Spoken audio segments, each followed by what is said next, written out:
here as the official governor. He's got to get a few ducks in a row as far as that goes.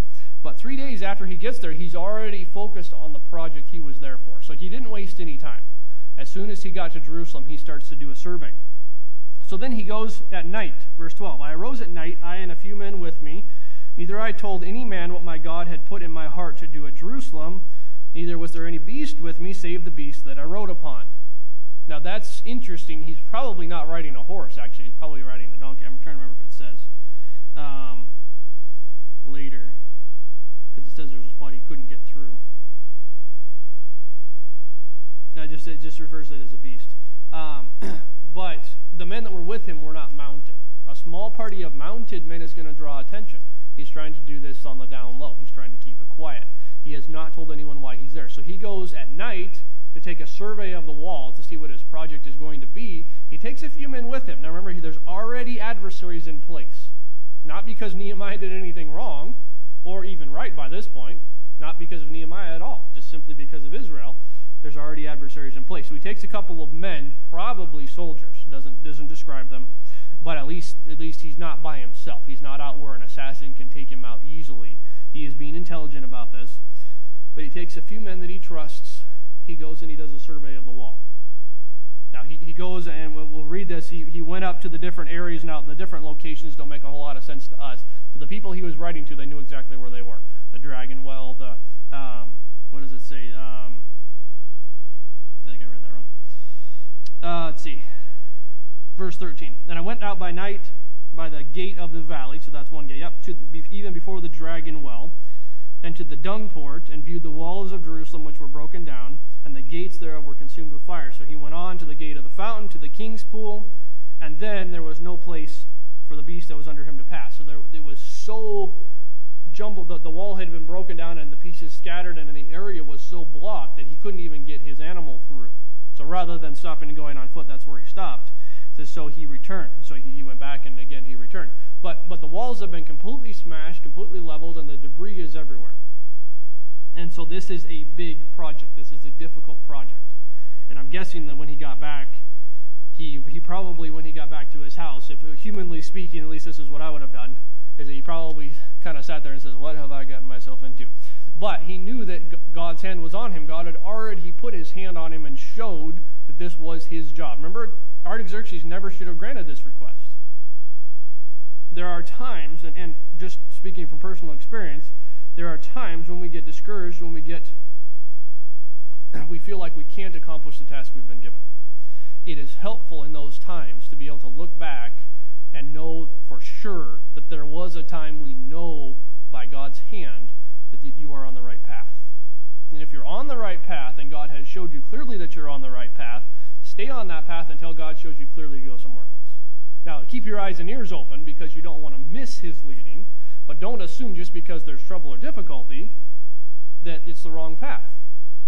God's paths are usually difficult. They usually have trouble on them. That's when we accomplish things, and that's when God can come in and help us. So here, he's got a task ahead of him, and it is going to be difficult, and it's going to be hard. But Nehemiah does not falter. He is not swayed, and he is ready to do it. So, verse 16, the rulers knew not whither I went or what I did, nor as I yet had told it to the Jews, nor to the priests, nor to the rulers, nobles, nor to the rulers, nor to the rest that did the work.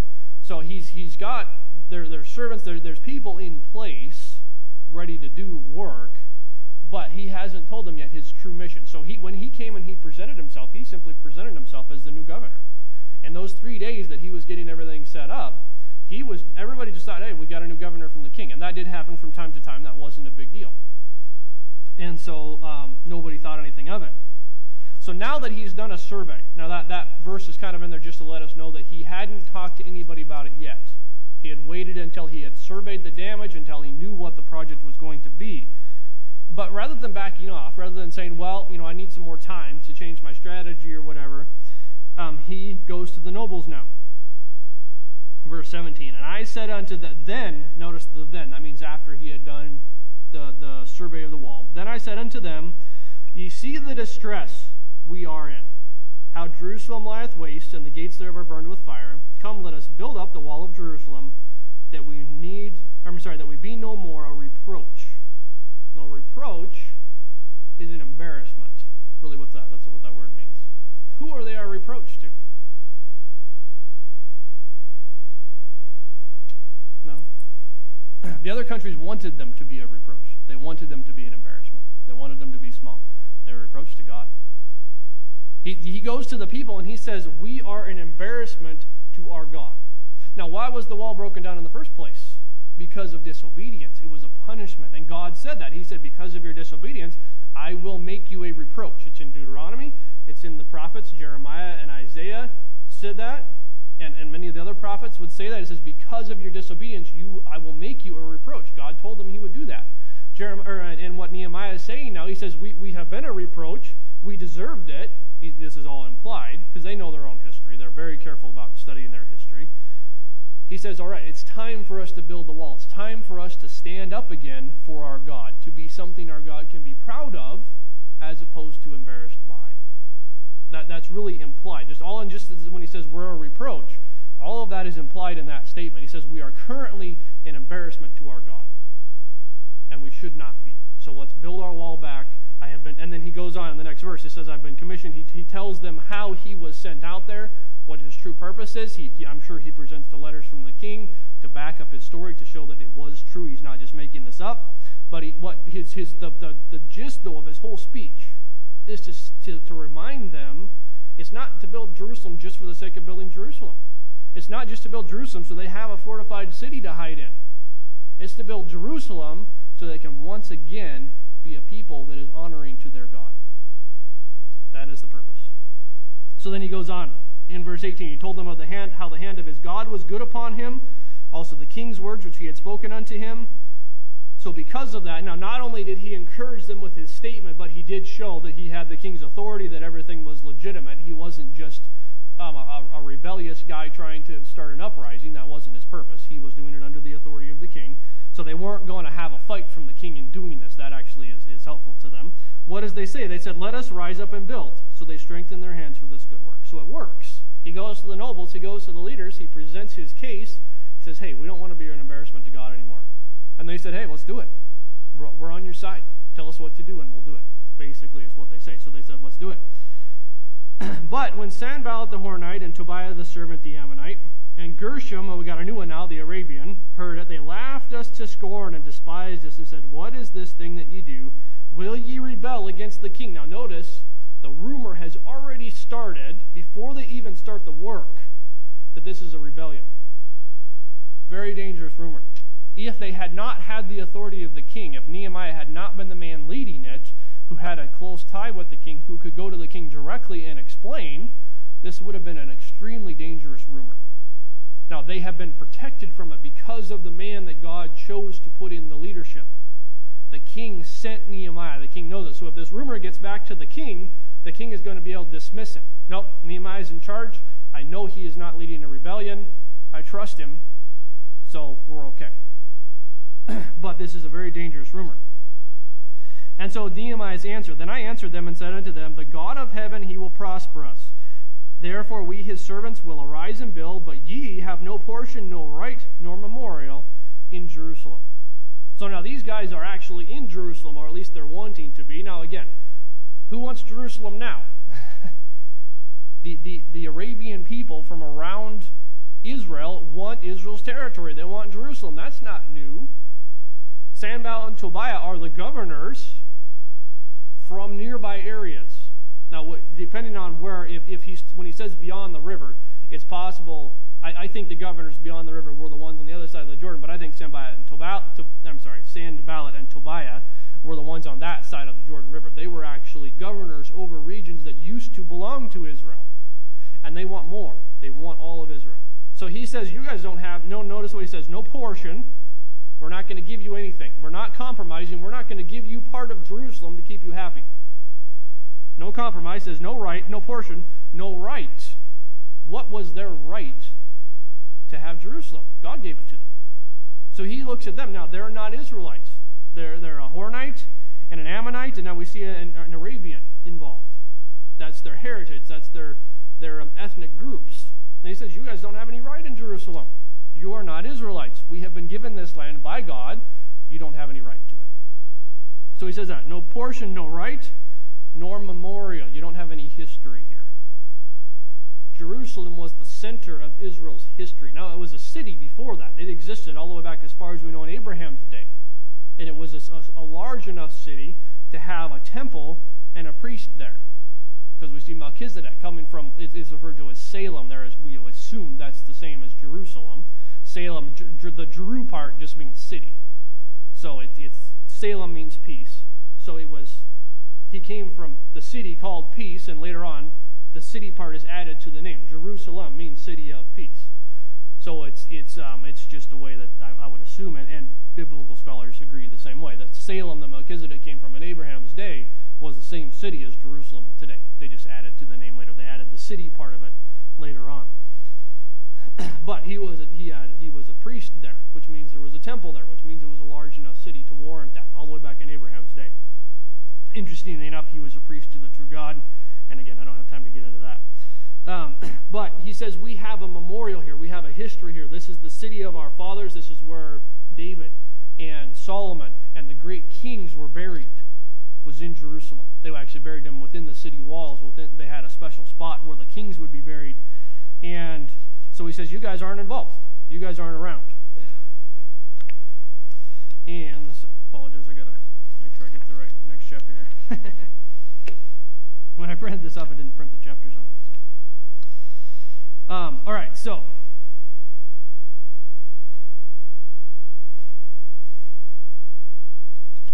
there we go. So chapter 3. So the leaders get involved. Notice who are the first ones named. Verse 1. And Eliashib the high priest rose up with his brother, the priests. And they builded the sheep gate and sanctified it and set up the doors of it, even to the tower of Mia. They sanctified it unto the tower of Hananiel. Now, again, these titles and these names aren't going to mean much to us, and I don't even have a diagram that would show us where these locations are. But to someone living in Jerusalem at that time, they could take this list, and they could walk out there and they say, oh, this is that spot, and the priest built from here to here. Well, that's a pretty impressive building. Now, these guys are priests. They're not masons. They're not carpenters. They're not even farmers. They don't have physical jobs. Now, the priests would farm on the side, but it was more of like a glorified garden than a farm. Because they did need some side support. That's all in the book of Deuteronomy that they're given that stuff. But these are basically like the pastors of the day. You get a bunch of pastors together and say, okay, I want you guys to build a fortification. Some of them, and we do have in the United States, a lot of our pastors have a great deal of other experience. But these guys were priests from the time they were kids. They were trained and raised as priests. They're not used to the physical labor, and yet they did a good job. And they're building the wall, and they built it. And we continue on. And next to him build the men of Jericho. These guys don't even live in Jerusalem. They live in Jericho, which is another city a little distance away. We're familiar with Jericho. And next to them builded Zancor the son of Imri. But the fish gate did the sons of Hassanah. I'm sorry, I'm probably going to butcher half these names. Also laid the beams thereof, set up the doors thereof, the locks thereof, and the bars thereof.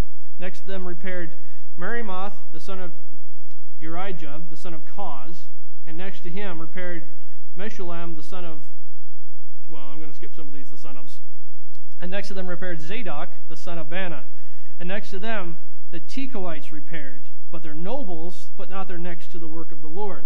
Now notice that some of the nobles did and some didn't. We're going to see some nobles that do and some that don't. And it's interesting that is often the way it is. Those in authority, sometimes they get involved and sometimes they don't. That's verse 5. I want to check something real quick. Okay. Some of these names actually have to do with occupations. It's one thing I want to look at here is to realize who built the wall.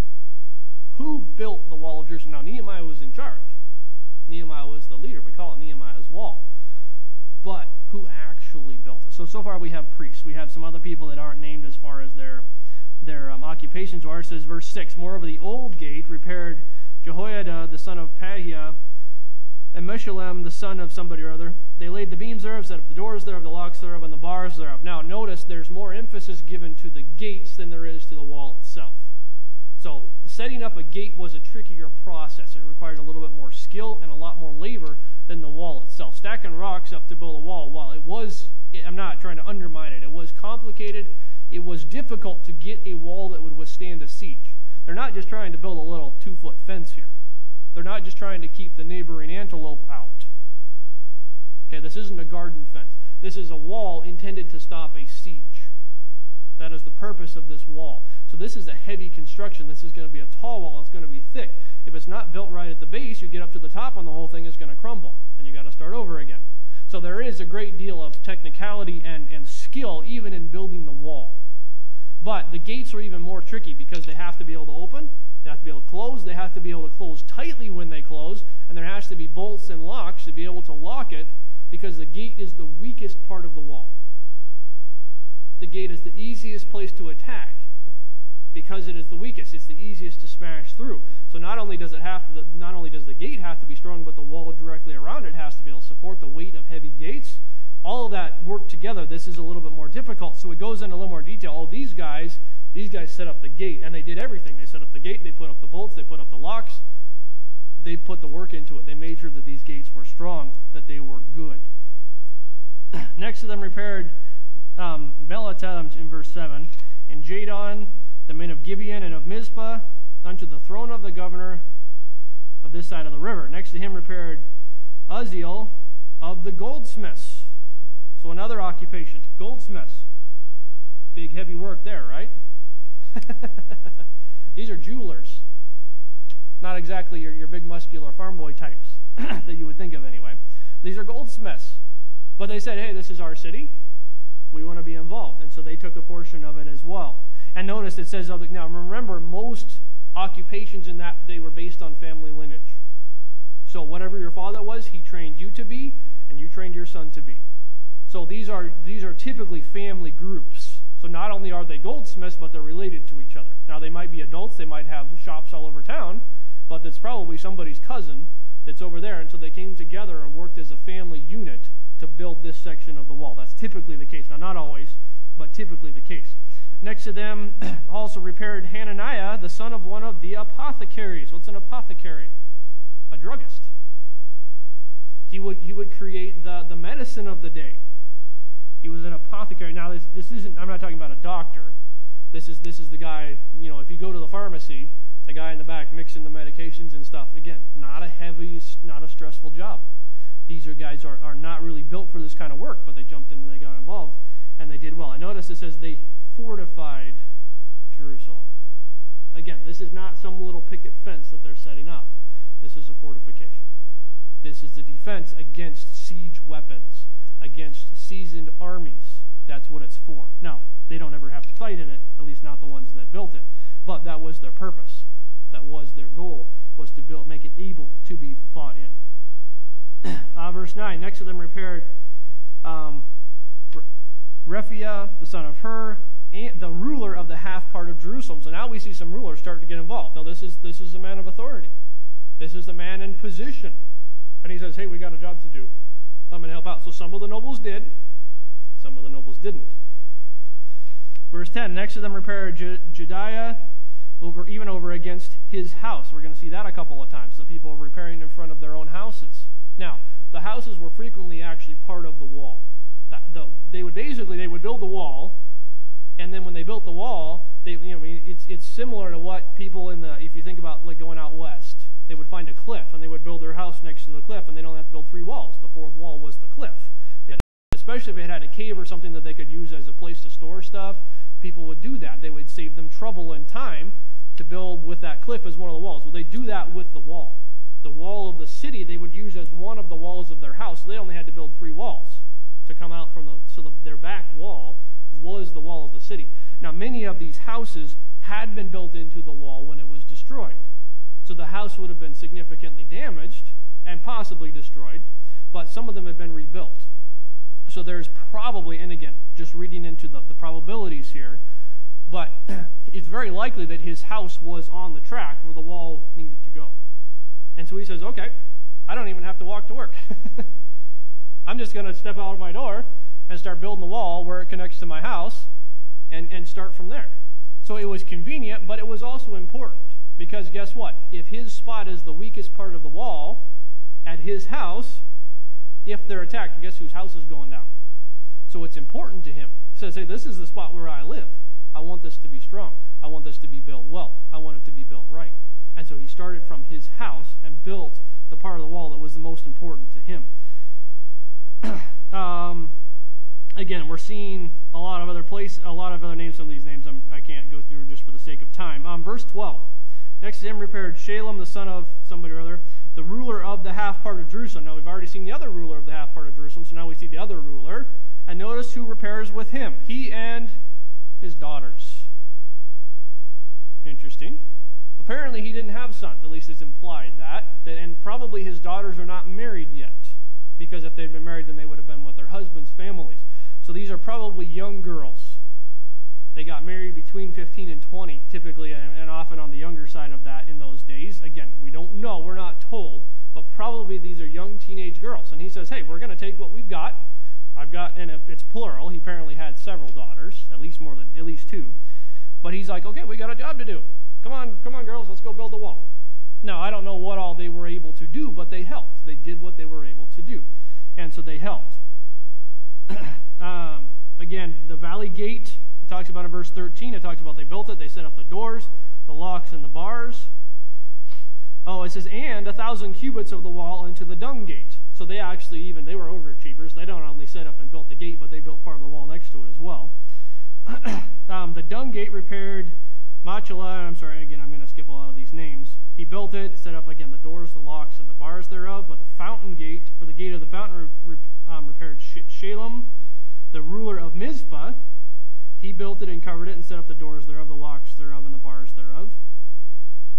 And the wall of the pool of Siloah by the king's garden unto the stairs that go down to the city of David. Again, these names don't mean a lot to us, but to them, they could walk out there and they could say, oh, they built this part, they built this part. It'd be like us walking around this building and saying, oh, we know who put up the ceiling. And we know who carpeted the floor. And we know where we got the pews from. And we could say, oh, this person did this and this person did that. They could do that. There was history there for them. When they took their kids out and said, hey, Art, they would tell history. They were big on history. And so they said, our walls used to be broken down and now they're built. And they'd walk around the wall, so-and-so built this, you play with their kids. And so-and-so built this part. And so-and-so built this part. And when these people came from Jericho and put up this gate, and it showed the unity of the Jewish people. It showed how they were coming together, they were working together in order to get this done. And a lot of them didn't even live there. You see rulers of this place and rulers from that place and a group of men from this area that weren't in Jerusalem, but they were Jewish, and they said, hey, this is our capital city, this is important. So they went and they built it together. For the sake of time, I'm going to skip through a little bit of this. Verse 18, we see another ruler, Bava, or probably Bava, the son of Henada, the ruler of the half part of Keilah. So again, another city, another area that they're coming up against.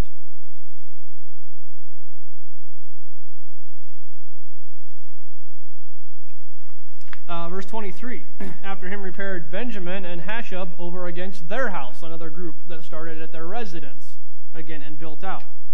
After him repaired Azariah, the son of Ananiah, by his house. And then there was another place from the house of Azariah into the turning of the wall, even to the corner. We see some locations here again, but a lot of them built close to where they lived, close to where it was important to them. So that Nehemiah here, now he allowed it. I don't necessarily think that Nehemiah went through and organized all this that way. He said, we need help. Let's get started. The people stepped up and says, hey, you know what? If I'm going to build the wall and the wall runs right by my house, I'll build the part by my house. And Nehemiah says, go for it. He allowed them to use what they were best at, what was good for them, and yet he still organized so that this was actually quite a trick to get them to be involved and yet to get it done. Again, we go on a little bit further, and we see verse 30, the end of verse 30, there's another guy who built over against his chamber, or his house, his residence. We see another goldsmiths group involved, verse 31, the goldsmith's son, and of the merchants. And then verse 32, there's another section repaired by goldsmiths and merchants. So these are guys. Now it's an important city to them. If it's a walled city that they can close the gates at night, their shops are better protected. Their businesses are better protected. So this is important for them to have a wall. But these guys are not builders by trade. Most of these guys that are mentioned as far as their occupations, I mean, you got goldsmiths, you got merchants, you got pharmacists, you've got doctors, and you got priests. These are the guys building the wall. This is what Nehemiah has to work with. So it's not a skilled workforce per se in building walls. He doesn't go out and hire the best guys, the best stonemasons in the land. But what he did get were people who were invested in the work. This was their city. This was their wall. This was their country. It was the capital. Even if they weren't from Jerusalem, it was the capital of their country. And they realized they didn't want to be a reproach to God anymore. They didn't want to be an embarrassment to God anymore. So they stepped up from all over the place and said, we are going to build the wall of Jerusalem. Now we're going to see that they're going to get some complications. They're going to get some those adversaries are going to come in and try to stop them. And Nehemiah really, he doesn't do so much as far as the organizing of who built where, but he's going to do a lot as far as the organizing of defense to make sure that they stayed united, that they stayed together. That is really the place where we see him step in. He gave them the motivational speech, and they said, let's go to it, and they started building. And you can almost picture Nehemiah sitting back and saying, this is great. Everybody's building somewhere. Eventually the wall will get done. And then you'll probably, step in and helping here and there. And then when the adversaries step up, that's when he steps in and says, okay, we need to be a united front against the adversaries, against the enemies. And this was a physical threat now, not just a verbal threat. And so he says we're going to they end up carrying weapons with them as they build and stuff. We'll get into that next week. So anyway, but I'm over time again as usual, so I'm going to stop there. But notice the people that we're building. That's what I want to emphasize from this. Often we consider ourselves not good enough for a job. God calls us to something. God opens up a ministry to us. Well, I'm not trained for that. I'm not prepared for that. I don't know how to do that. Well, we do need to do our best at whatever we do. So if there is additional training needed, maybe we need to check into that. But God often uses people who are not skilled at something to show that he can use anybody to do something. I mean, can you imagine walking around the walls of Jerusalem and saying, we have a fortified city that was built by merchants and goldsmiths and priests? Now, that's pretty impressive. A city wall that was going to stand for generations, that was not built by stonemasons. It was not built, but God used them, and God protected them, and God gave them the skills and the work that they needed. Now, they had someone in charge, they had someone overseeing it all, but they did do that, and they did their job, and they did it well. Let's go ahead and close in prayer. Yeah.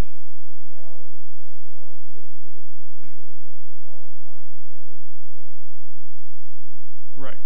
And that's probably where Nehemiah came in as far as to bring that unity to the building. But he wasn't out there saying, okay, you put this rock here and you put this rock there. He didn't dictate it to that level. But he was the one that, again, brought it all together.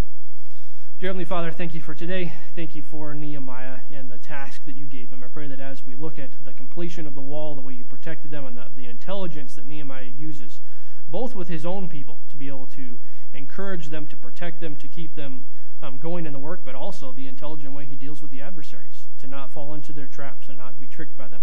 Pray you would help us to do as Jesus Christ said in the New Testament, to be wise as serpents, to be intelligent about the task you've given us, but also to be as harmless as doves, that we will not be offensive in what we say, we will not be a reproach to you, but that we will be intelligent in the way that we carry out the tasks you've given us. Pray you would be with us today, speak to us from your word. In Jesus' name, amen.